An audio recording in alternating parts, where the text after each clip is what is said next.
Sa coastal communities ng Kabanggan, Zambales, isang grupo ang tumutulong sa mahihirap na kabataan. Marami ang naiengganyo mag-aral, matuto ng iba't ibang laro at magmahal sa kalikasan.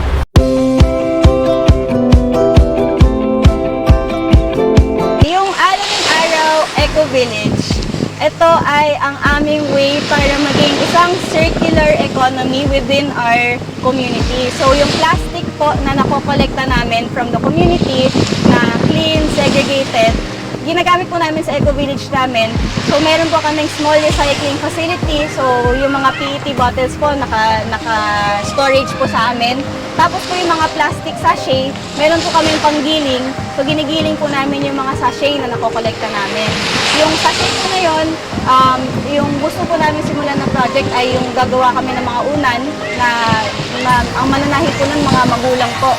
So yun po yung eventual goal po ng Aling Araw ay maging self-sustainable po. So yung Eco Village lang po ay ang whole area kung saan ginaganap lahat ng mga project namin that sustains the whole initiative of Aling Araw.